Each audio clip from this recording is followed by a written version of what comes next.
Welcome back to the podcast. It's your girl, Jess Burgio, and I have another one of my favorite people on today for you guys. She is an old friend of mine, actually, from back in the day in San Diego. We were both in the industry together, and now she is in my world through the mastermind. She joined House of Influence, and after hearing more of her story and learning why she pivoted her career from the beauty industry into what she's doing now, which I'll let her share in a moment, I was like, we got to talk about this because this is the thing that I'm kind of known for now, is helping people through big pivots. Because coin the pivot queen over here, people were like, Jess, how you pivot over here? You do this, you do all these things. And I'm like, it's called being an entrepreneur. You know, when you see an opportunity, sometimes you pivot, sometimes you take that opportunity and it leads you somewhere else. So Megan, welcome to the show. How are you? I am great. I'm super excited to be here. And it's just really cool how full circle it is that we're back in each other's lives. It's wild. I know. Okay, so tell everybody, how did you come back into my world? Because I know that we're connected through social media. I know that we've known each other from a past life, but this is the kind of thing that it's sometimes hard for me to share how powerful, being visible is through either a podcast or through your social media platforms, that people find you maybe in a different season of life when you now offer something different that they might need. And that's kind of how we ended up back together again. So I'll let you kind of share that story. Yeah, it's actually like such a crazy full circle moment because I assisted you when I was fresh out of hair school. And I remember I had always wanted to be someone that like had a fitness routine, and I just did not have my shit together. There was definitely a lot of alcohol involved. But I always remember I actually came with you for like a strong photo shoot. It might have even been your shoot. But I remember like watching you foil and like, this girl is so strong. She's so jacked. Like, you are somebody that inspired me to lift. I actually got a membership to Strong. I've had it all these years, and I would read it and I'd be like, I want to put that into practice. And I never did. Fast forward when I was finally back on Instagram, because when I left my old career, I took a break from social media and I started following you. And I was just like, I just have to tell her that she was like an inspiration to me just to even start lifting. But I knew that you had also had your own like pivot in a sense. And somehow we just started chatting about what you're doing with House of Influence. And that's definitely something I need help with, is being more visible. And it just felt like the universe, I don't know, it just felt like the universe made sure our paths were meant to collide again. It's really crazy. It is really crazy. And that's what I mean about you guys. Like, so Megan doesn't even live in San Diego anymore. Where are you living now? I'm in Atlanta. Okay. So this is just what, these put me in my feels, because this is sometimes like the result you don't get to see because some people give up too quickly. Or it's like the little guy who's like digging under the dirt to the rock or the diamond or whatever, and he stops like right before he gets there. It's those moments where, there's been a lot of times where I've questioned my pivot and thought about the decision I made to step into a different arena by starting the podcast, by putting myself out there as a coach and a mentor, thinking many, many times in the beginning, who am I to be a mentor or coach to people? Even though when I looked back, like you just said, you had assisted me. So at some point I've been one for years. I've been in the beauty industry 26 years, and it was probably after year 2 that I got an assistant, and I had one almost every year. I got to maybe get a new one, or somebody new would come into the salon. I started teaching classes. And through that time, I discovered fitness again for myself in my mid 20s, and I started competitive bodybuilding. So that's what she's talking about, Strong Fitness Magazine. And I ended up getting an opportunity to work with Strong Fitness Magazine, doing some of their covers and hair and makeup for that. And then also being in the magazine itself, like she said. So it's crazy how opportunities happen when you chase things that are of interest to you. So anyways, circling back to how we connected to now, the power of social media. And I know a lot of people have so much resistance around being on there, and I understand that. That's why it's so important to have like boundaries and understand why you're using that platform. If it's just purely for entertainment, is it for building a business? Is it for networking? Is it for inspiration? It can be for all those things, but I know protecting my energy on there is super important. So when you popped in my DMs, I was like, oh my God, look at what you're doing. And I loved your vibe and your energy. And I'm like, this makes sense. And I was so ecstatic to see that you pivoted into fitness. So walk us back a little bit. So we're in the beauty industry. Your career is doing well. And where did this hard stop change come from? Yeah, so I kind of pivoted out of hair. I was always in the beauty industry. Makeup was my first love. And then I got into doing like lashes, lash extensions, and then cosmetic tattooing, which is what I thought I always wanted to do. So I was living in LA with the business partner. We opened a cosmetic tattoo studio, like a little lash and brow studio. It was really cute. And then COVID happened. And my boyfriend and I were like, do we still want to live in LA? Long story short, we ended up moving to upstate New York. So my mom had passed away like a few months actually after opening my business. She passed away unexpectedly. And there was this tiny little seed that was planted of like, I don't know if I really care about doing this anymore, but I was like, I just opened a new business. I have a business partner. I'm navigating all this crazy shit in my world. Like, I can't even entertain that. So when COVID happened and I had to pause, there was definitely that feeling of like, do I even want to keep doing this? I don't know. But when we moved to upstate New York, I didn't know what else to do. So I was like, I'm just going to open a studio of my own. It was really easy to do. My boyfriend tattoos, so it was easy for me to find a place. And I opened my studio and everything. It was almost like maybe I needed to prove to myself that I could do it, because it was not too long into having my studio open and everything was going great. And I was growing to the point of like, do I need to bring somebody on? Do I need to expand into a new location? And there was just this, like, that little voice kept getting louder. And it got to the point where I felt like I was wearing shoes that were 10 sizes too small, full of rocks. I was like, this is not what you're supposed to be doing. I just wasn't fulfilled. And my boyfriend says, he's like, yeah, when you first started talking about it, I was like, oh my gosh, you're crazy. And then he was like, no, you were serious about it. Cause I just was so like, oh, this isn't it. And after my mom had passed away, I didn't know what else to do. I had a gym membership that was collecting dust. I had always wanted to lift, and something in me was like, go lift, just go lift. I was newly sober and I was like, yeah, I need somewhere for these fucking emotions to go because I don't know what's happening. And lifting was just, I got addicted to it. Like, I loved getting stronger. And for someone who's always struggled with body dysmorphia and being at war with my body, I stopped focusing on what my body looked like. And I was like, what can my body do? And getting strong was so cool. It was so motivating. And it just turned my world around. And I realized that like lifting has helped me feel so confident and capable in ways beyond the gym. It made me realize how strong I am. And I was like, I want this for every woman. Like, I want every woman to feel this. And I kind of went through, it was like a figuring out stage of like, what does this even look like? How do I turn this into a job? And eventually I came to the career path of like, I want to coach women and help teach them to become strong and love themselves from the inside out. That's amazing. Okay. So then did we hard stop and quit the studio? And Yeah. how did that transition happen? Because I'm sure people are hearing the story and they're like, girl, like, you're talking to me directly. I feel like this to my core, whether it's something else that they're doing.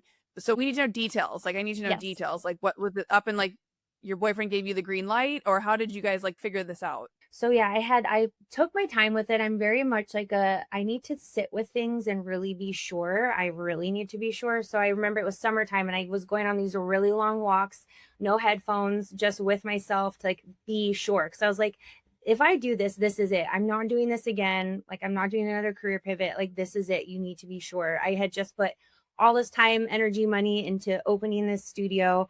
And yeah, I finally one day like just had the courage and the confidence to say, okay, I'm going to do this.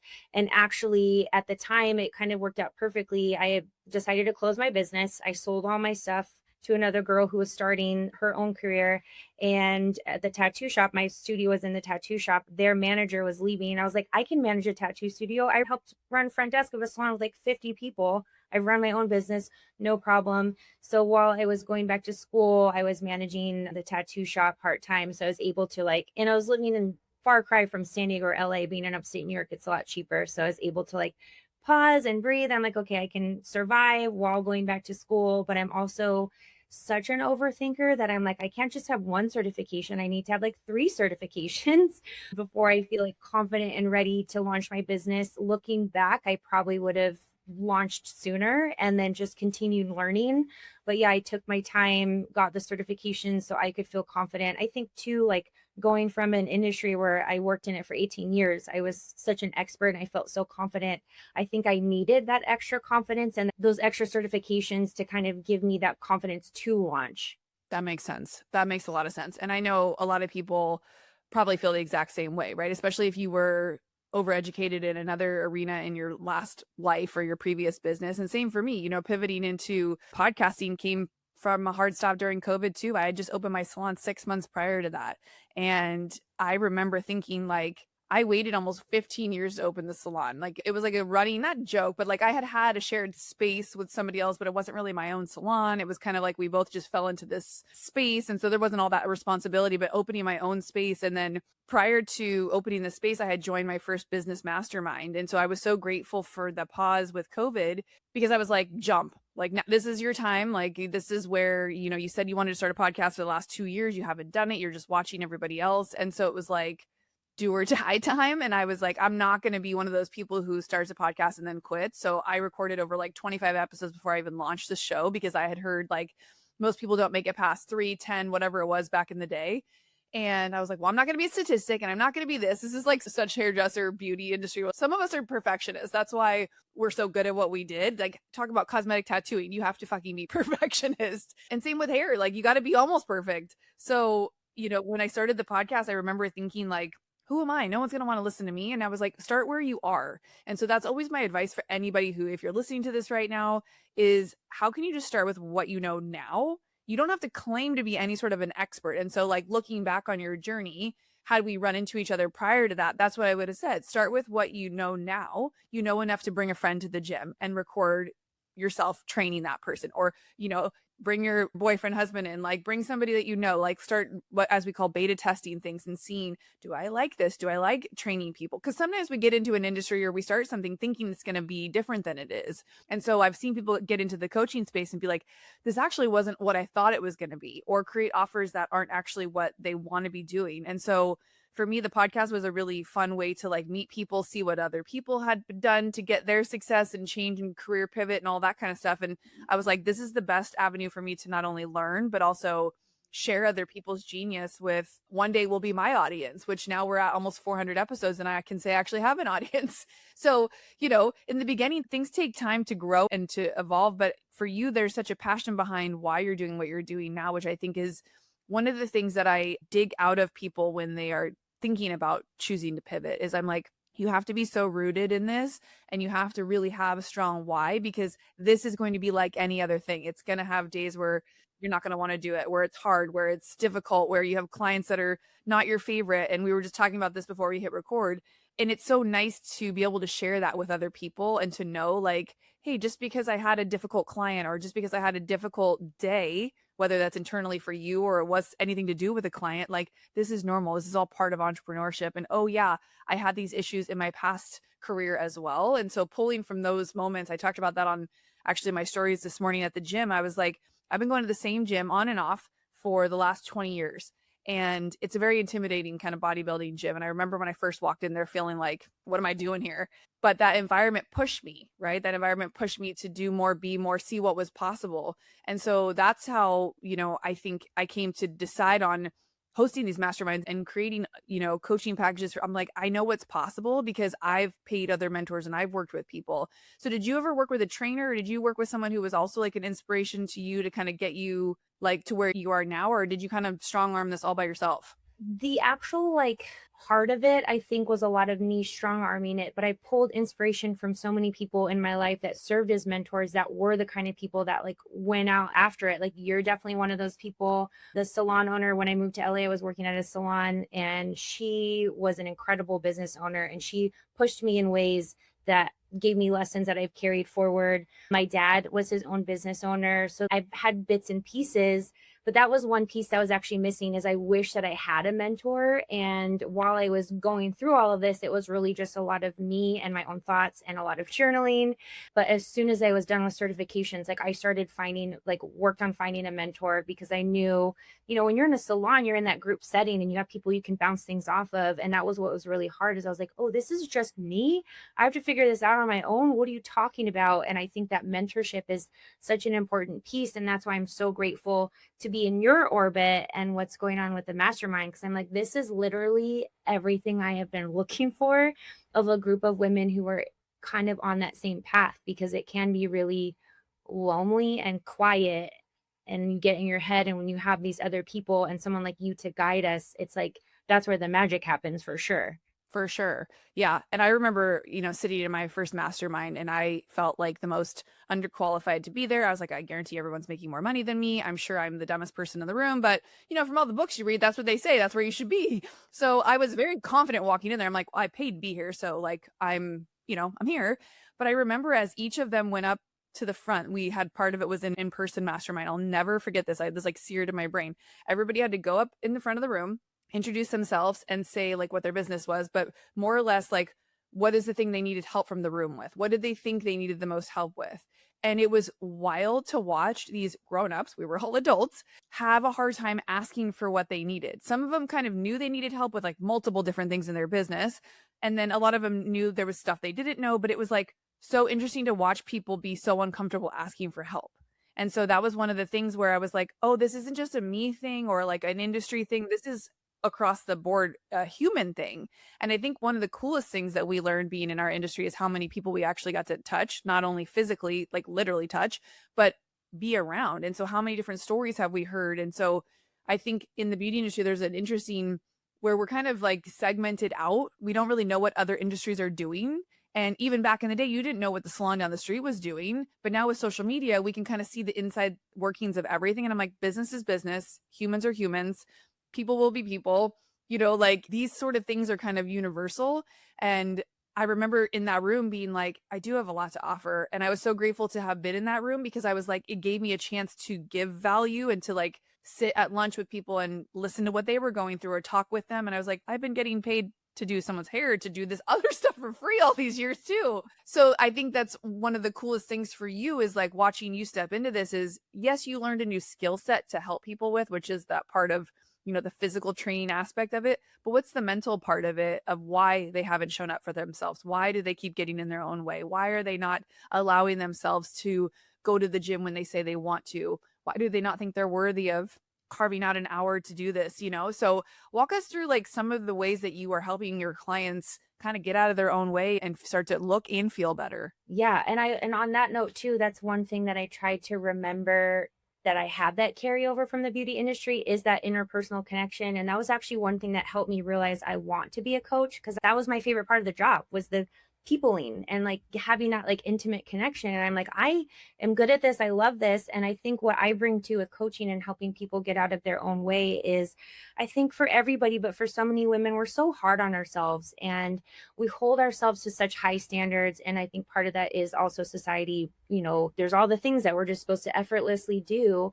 And when you're so hard on yourself, it's easy to have that roadblock. You're like, well, I can never, I fell off again. So I'm just never going to do this. And if I can provide that space and that grace of like, hey, you missed a workout, but it's because this crazy thing happened and we'll get back to it next week. And I watch them start to soften. And then over time, they build that consistency because they're able to give themselves grace. It almost helps them show up more for themselves. Like it's been this really, my first year of coaching has been this really interesting, like I'll call it experiment. And I remember talking to my boyfriend, and I was like, it worked. The thing I thought would happen worked, where if I help people in this way, and then eventually they'll learn how to like, they still have struggles, but it's really about learning how to love themselves. Even if the weight isn't what they want it to be, they're still telling me, you know what? I love myself. I feel good. I feel strong. And it's really fucking cool. Like that's what keeps me going.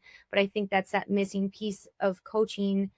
At least what I provide, every coach is different, but it's just helping people get out of their own way by giving themselves grace and starting to learn how to love themselves and stop being so hard on themselves. Yeah. Oh my gosh. Okay. So let's go back to the part where you just casually mentioned that you gave up alcohol and were newly sober at some point. Was there a shift for you? Because I know a lot of people are either sober curious or have dabbled with, giving up alcohol. Are you open to sharing a little bit of how that journey came to be? Yeah, so I had for a long time actually been very sober curious and would literally like at night while I was going to sleep be on Instagram like looking at like sober accounts because it was just this cycle. And I think a lot of times in the hair industry there's a lot of that's just a party industry. And it was, my weekends off were spent being drunk. I lived in San Diego, there's breweries everywhere, and it was a cycle I wanted to get out of. And with my mom passing, it was just kind of that wake up call of like, get your shit together. It was just like a switch had flipped. A switch flipped in so many ways when she passed. It was crazy. But I knew that it just was like, yeah, I'm done with this. And I did have a moment where I was like, okay, maybe I can start drinking again in a normal way. And I did for a little bit, for maybe like a few months. And I was just like, I never really even got drunk, but I was like, this isn't adding, this is just taking away. But I'm at a point where like I just don't even, my life is so much better without it. Like sobriety is such a gift that it's hard to imagine going back to that and thinking about the way I used to be, you know?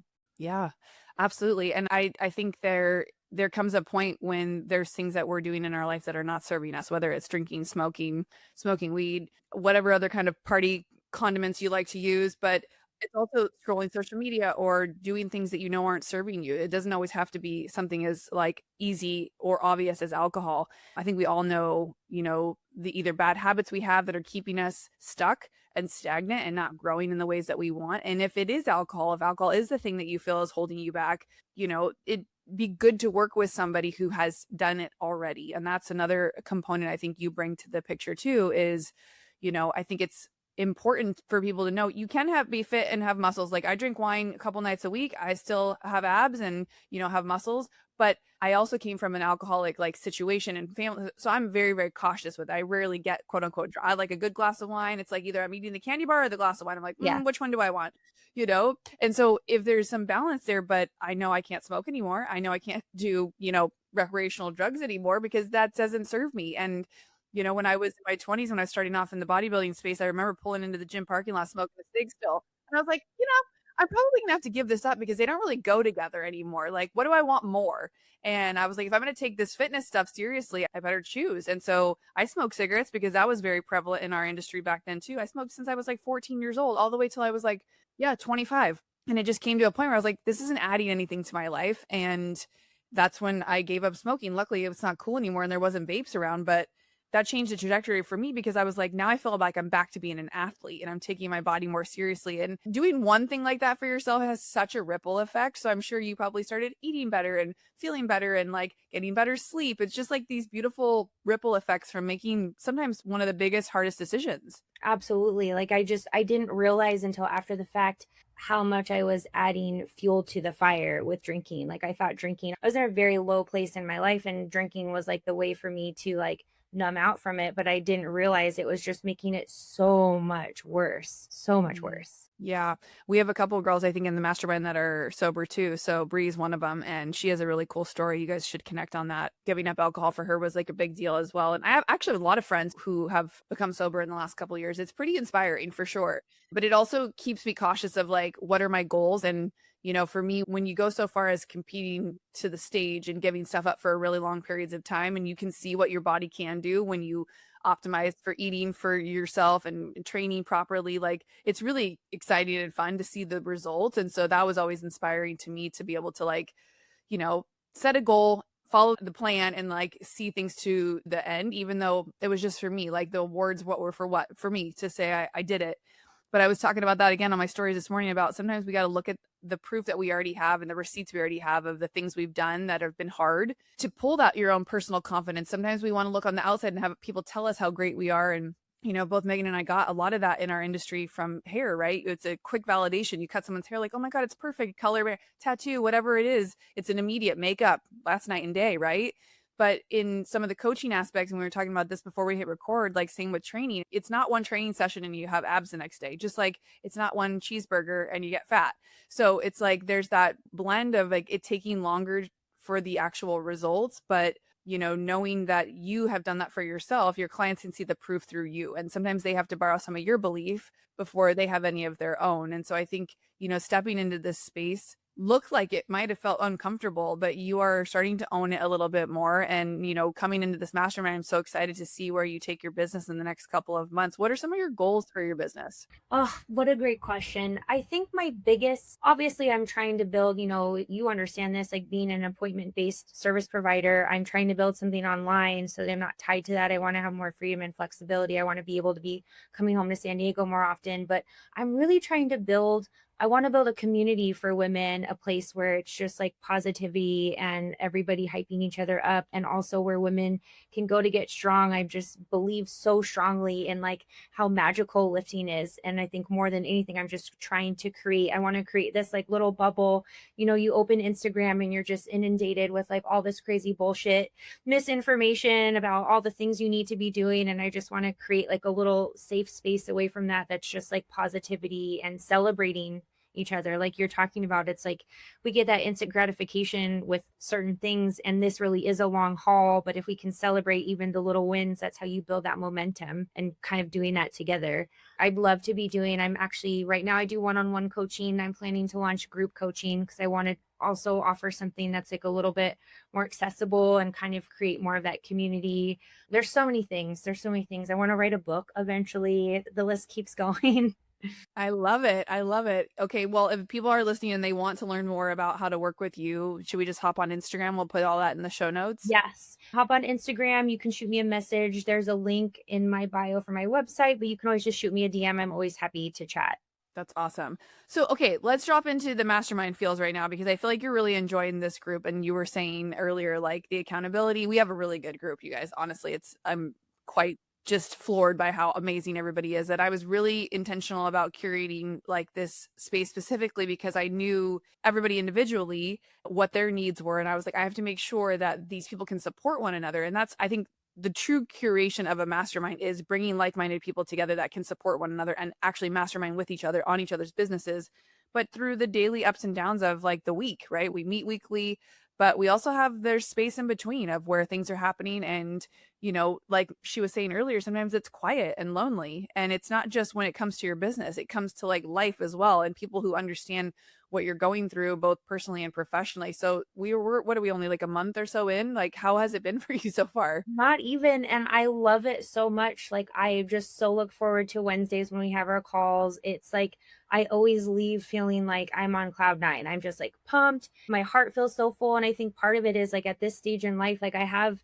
really great girlfriends, but I've been seeking women that are like at the same point, but even beyond, and that are inspiring me and that are doing really hard, scary shit. Because it's like you've said, as an entrepreneur, people don't always understand what you're dealing with. And when you're with other women that are dealing with what you're dealing in business, but also understanding how crazy this stage of life is and just all the things, it feels like I can sink in. It's like, oh, I'm safe, and I can kind of like open up a little bit.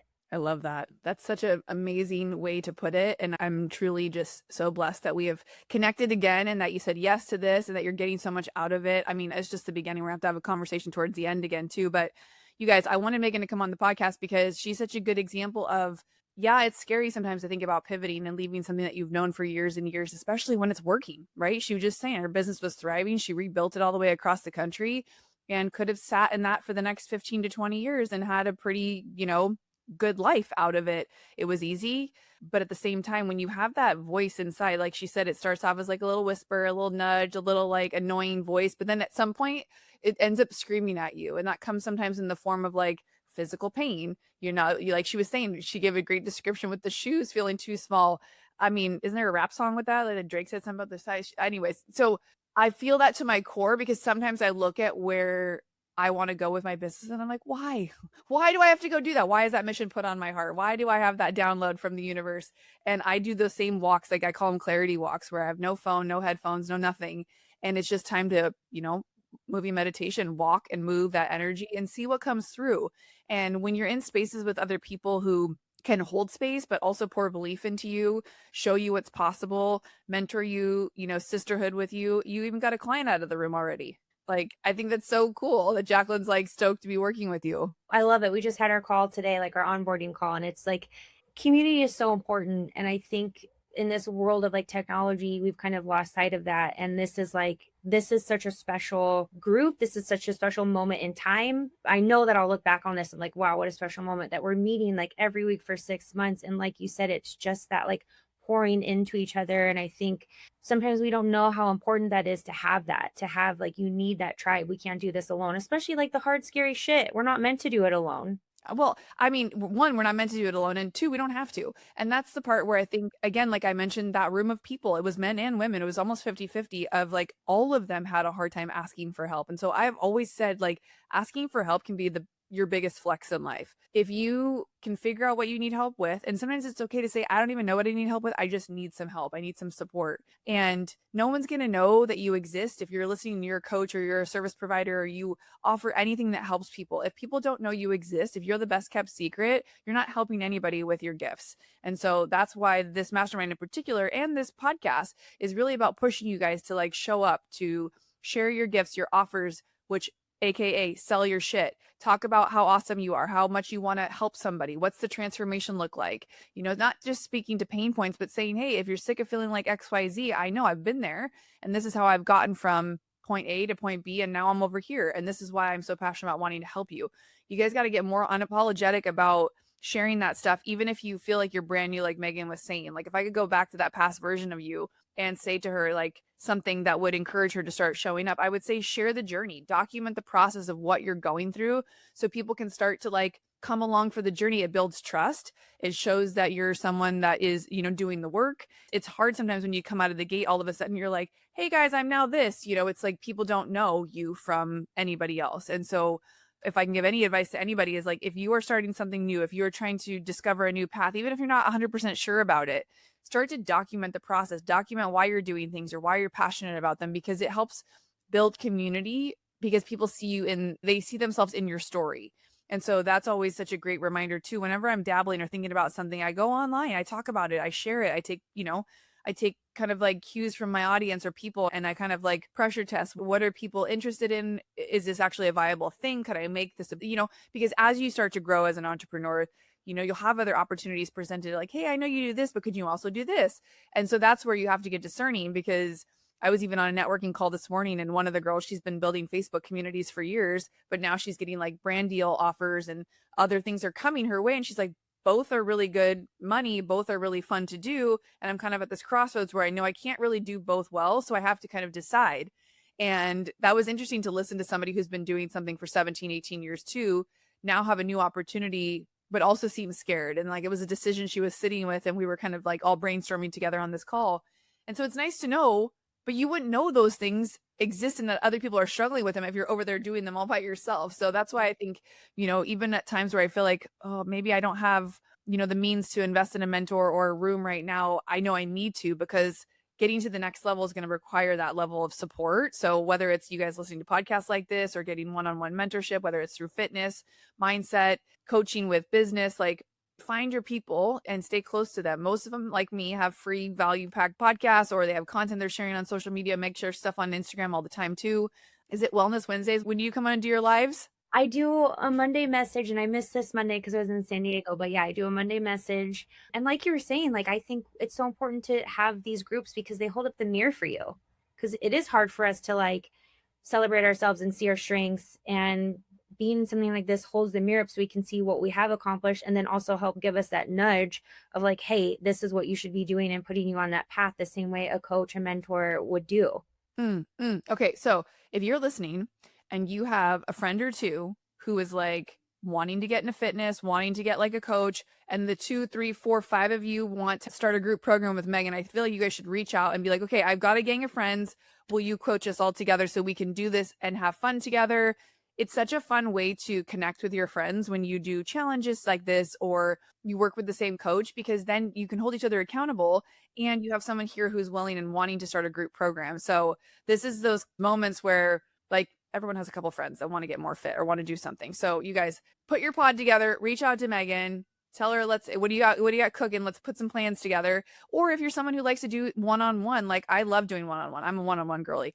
I want direct access to people. And I usually have my own set of goals. I train by myself. I've always had a one-on-one coach at the gym. I like one-on-one when it comes to like my mentorship as well. The masterminds also have served a huge purpose, but for ongoing, I like having one person that I'm checking in with. So however you operate, but I think the group coaching thing would be super fun for you to like beta test on some new people who maybe came through the podcast. So we'll have Megan set something special up for you guys if you're interested, but just DM her on Instagram. We'll put all of her info in the show notes.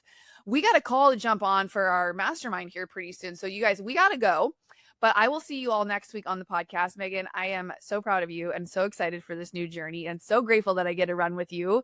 Any parting words for anybody who's like sitting on the edge of like making a jump? So something my mom always said to me, in the words of Joseph Campbell, follow your bliss. She has burned that into my brain, and it's my guiding light. So if there's something you're unsure about and you think it's going to lead you to your bliss, follow your bliss. Life's short. Oh my God. Thanks, Mom. That was Yep. beautiful. You nailed it. Oh my God, you guys. Okay, we'll see you next week. Go follow Megan. Love you all. Bye. Bye.